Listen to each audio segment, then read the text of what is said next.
10 വർഷം ഭരിച്ച് രാജിവെച്ചുപോയ പിണറായിക്കും അദ്ദേഹത്തിൻ്റെ സർക്കാരിനും നൽകിയ ഏറ്റവും വലിയ ഇരുട്ടടി തന്നെ എന്ന് പറയാം.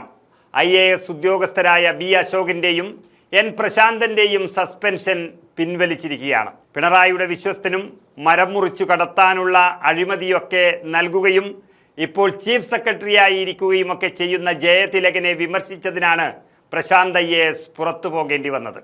ഇതിന്റെ പേരിൽ പ്രശാന്ത് 2 വർഷമായി ഇപ്പോൾ സസ്പെൻഷനിൽ കിടക്കുകയായിരുന്നു. എന്നാൽ അശോക് 1.5 മാസമായി സസ്പെൻഷനിലാണ്. തെരഞ്ഞെടുപ്പ് കഴിഞ്ഞതിന് ശേഷം ഫലം വരുന്നതിന് മുൻപാണ് കാവൽ മുഖ്യമന്ത്രി എന്നുള്ള നിലയിലിരിക്കുമ്പോൾ മുഖ്യമന്ത്രി പിണറായി വിജയൻ അദ്ദേഹത്തെ സസ്പെൻഡ് ചെയ്തത്. ചീഫ് സെക്രട്ടറി ഡോക്ടർ എ ജയതിലകനെ സമൂഹ മാധ്യമത്തിലൂടെ വിമർശിച്ചതിന്റെ പേരിലാണ് പ്രശാന്ത് IAS സസ്പെൻഷനിലായത് എങ്കിൽ പിണറായി വിജയനെയും മുൻ സർക്കാരിൻ്റെ പ്രവർത്തനങ്ങളെയും വിമർശിച്ച് അഭിമുഖം നൽകിയതിന് പിന്നാലെയാണ് ബി അശോക് IASനെ സസ്പെൻഡ് ചെയ്തത്.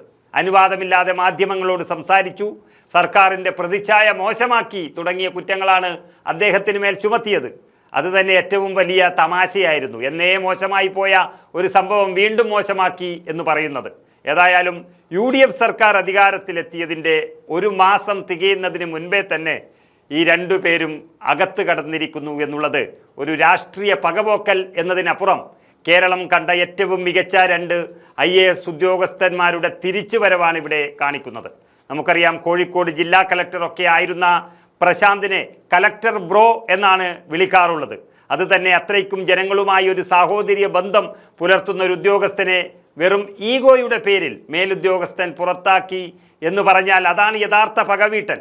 എന്നാൽ VD സതീശൻ മുഖ്യമന്ത്രിയായതിനു ശേഷം കഴിവും പ്രാപ്തിയും നിഷ്പക്ഷതയുമുള്ള ഉദ്യോഗസ്ഥന്മാർക്ക് മുൻഗണന നൽകി വരികയായിരുന്നു. പിണറായി വിജയൻ അതിൻ്റെ ആവശ്യമുണ്ടായിരുന്നില്ല. തൻ്റെ കാര്യം നടക്കണം, അതിന് എവിടെ വേണമെങ്കിലും ഒപ്പിട്ട് കിട്ടണം, അത്രമാത്രമായിരുന്നു.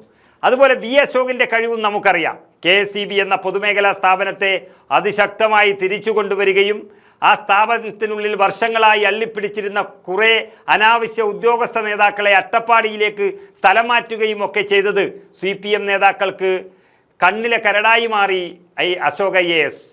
അന്ന് തുടങ്ങിയതാണ് ഈ പകവീട്ടൽ. എന്നാൽ ഇപ്പോൾ കാവൽ മുഖ്യമന്ത്രിയായി നിൽക്കുമ്പോൾ തന്നെ തെരഞ്ഞെടുപ്പ് കഴിഞ്ഞതിന് ശേഷം സസ്പെൻഷൻ ഓർഡർ കയ്യിൽ കൊടുത്തതാണ് ബി അശോകന്.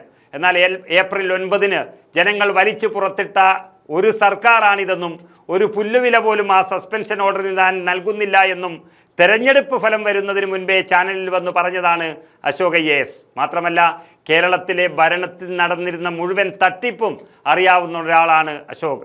അതെല്ലാം വെച്ച് പിണറായി പണി കൊടുക്കാൻ നോക്കിയെങ്കിലും 2 പേരും മുഖ്യമന്ത്രി VD സതീശൻ്റെ ഗുഡ് ബുക്കിൽ കയറി കേരളത്തിൻ്റെ ഭരണ സംവിധാനത്തിലേക്ക് തിരിച്ചെത്തുകയാണ്. ഇത് തന്നെയാണ് പിണറായിക്ക് കൊടുക്കാൻ കഴിയുന്ന ഏറ്റവും വലിയ തിരിച്ചടി.